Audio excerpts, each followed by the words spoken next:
Welcome back, guys. Hopefully you're having some degree of fun following along with us and working through some of your skate basics.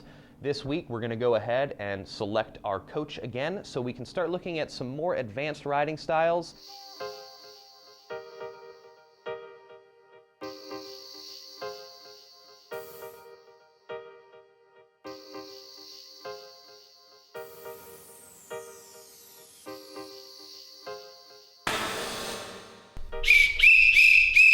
All right, bring it in. Today, we got a pretty good lesson for you guys. We're gonna be working primarily on our ollies and our shove-its. So go ahead and stretch out and get loose, and we're gonna break these tricks down for you so you can practice them and master them at home on your own. The ollie. To an outside observer, one of the most mystical and magical of skateboard maneuvers. But to any seasoned rider, we know this is a core fundamental trick that is easy to unlock with practice and perseverance. So we're gonna break down exactly what's happening in the ollie, show you a couple of them so you have an idea of what it should be looking like, and then you too can be learning the skill of the ollie at home. So the first and most important thing about our ollie is the concept of pop. And pop is the phenomenon of pressing our tail firmly into the ground, and that downward momentum pushing our board against the ground is what's gonna create our upward momentum and allow us to leave the ground. Now, the most difficult part of the ollie is that it's not about power or how hard you smack your tail against the ground. In fact, it's about timing and rhythm. So, you can slam your tail into the ground with insane force, and if you don't jump, your board is gonna go nowhere.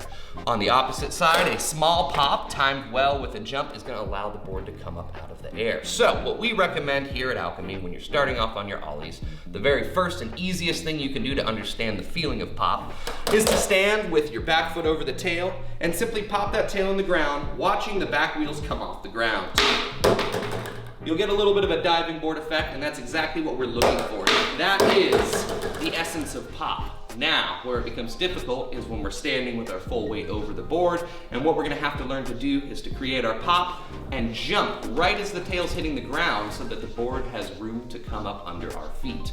So, the next step that we recommend after you've felt and experimented with a little bit of pop is go ahead and get both feet on your board and focus on bending your front knee to allow that tail to hit the ground, and as soon as that tail hits the ground, we're jumping off of our back foot. So it should look something like this. As you begin to get more comfortable with popping your tail off the ground and jumping, you're gonna notice that your board likes to stay at an inclined angle, pretty much the same angle with which it leaves the ground. So the second step of the ollie, which is often emphasized, is the front foot slide. And what's actually happening is less of a slide and more of a push. So as our board leaves the ground, we want our front foot to slide or push forward on the nose, allowing the tail to level out, and this is gonna give your ollie more height, and it's gonna create a flatter platform for you to ride out your ollie and land on the ground. It's much more difficult to come out of tricks at this angle than it is at this angle. So, as you're practicing that ollie, again, good clean pop with your tail on the ground, jump immediately after, and now we're gonna add that front foot slide to try to level the board out.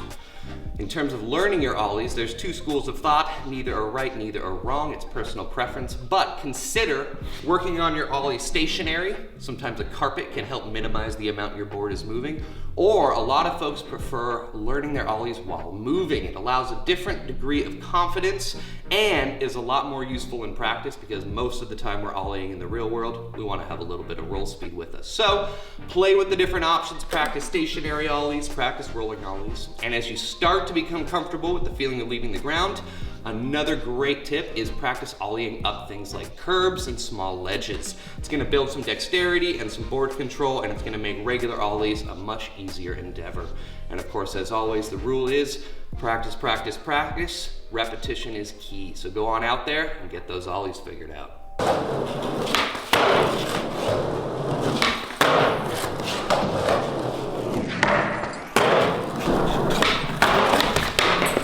That time I was filming. As you start toying around with the ollie at home, you're probably gonna notice there's some difficult aspects to this trick.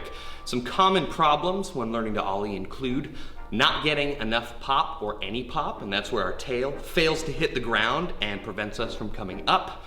Outside of that, most of our problems when learning the Ollie are gonna be around commitment. So, oftentimes we initiate our pop, but we don't believe in ourselves and we step our back foot off of the board, or our front foot comes off of the board and we don't ride away. So, remember, confidence is key. You gotta believe you're gonna land the trick if you wanna land the trick.